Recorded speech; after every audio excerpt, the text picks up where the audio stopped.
We'll go through price elasticity of demand and income elasticity of demand. Price elasticity measures how sensitive demand is to a change in price, whereas income elasticity measures how sensitive demand is to a change in income. We'll start with an explanation of the topics and then do some calculations. So, price elasticity of demand first of all. Businesses want to know to what extent changing price will lead to a change in demand. For example, can a firm reduce prices and expect to see an increase in sales?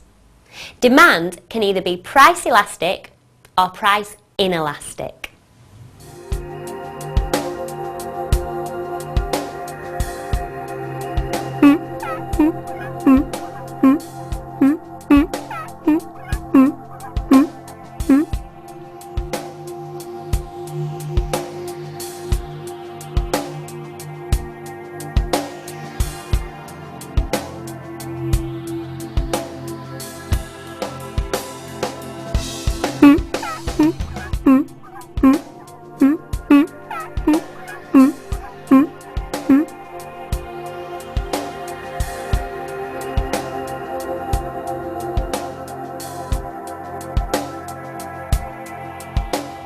So, understanding price elasticity can enable a firm to make the right pricing choices.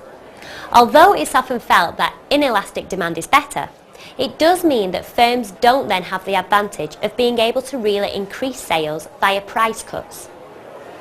What makes a product price elastic or inelastic? Well, if a product has many substitutes, for example chocolate bars, it's likely to be elastic because customers can simply swap to another product if the price goes up. So, products with few substitutes tend to be inelastic. Products can also be elastic if they have a USP, because no other products will offer the same benefits. So, even if prices go up, the customers are likely to still buy the product because they can't swap to another. When iPods first came out, their USPs were their size, power and design. People were prepared to pay the high prices because no other products offered the same benefits.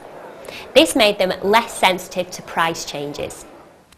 Heavily branded products also have demand that's less sensitive to price changes because people feel the brands are worth paying for, meaning they will more readily accept price increases. These are useful ideas to remember in any of your answers that discuss changing product prices. Now let's have a go at some calculations. Here's the formula you need to work out price elasticity of demand. As you can see, it's the percentage change in quantity demanded divided by the percentage change in price.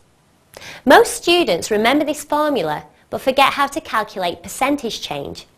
So let's look at that formula too. Here it is. It's the change value divided by the original value multiplied by 100. If I give you some figures, you can have a go at the calculations. Make sure you show all your workings out, because in the exam you may get marks for understanding the formulas, even if you get the answer wrong. First, work out the percentage change figures, and then do the elasticity calculation. Here are the figures you're going to use. Price is reduced from £100 to £94 per unit, and sales rise from 4,000 to 4,480 units. Okay, how'd it go? Your workings out for the percentage changes should look like this.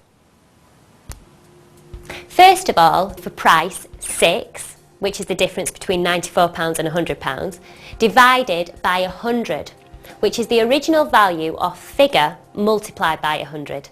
This gives a percentage change of 6.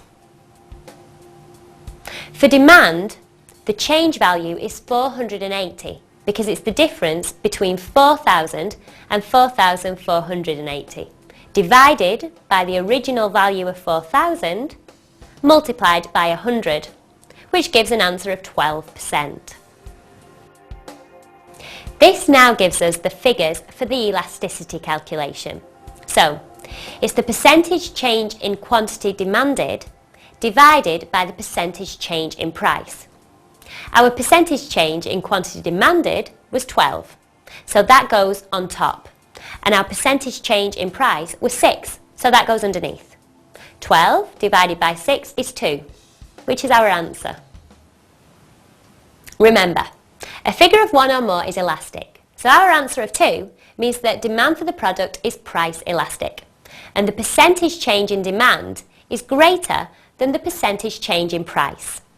This means the firm could use price changes to stimulate sales, but may be more vulnerable to competitors lowering their prices. So, doing these calculations can be useful for a firm, but you've got to remember that the calculations are only as useful as the data used in them. If the data is old, then the results may be less useful. Also, changing prices in light of the calculations doesn't take into account what your competitors are doing, the state of economy, changes in technology or changes in consumer taste.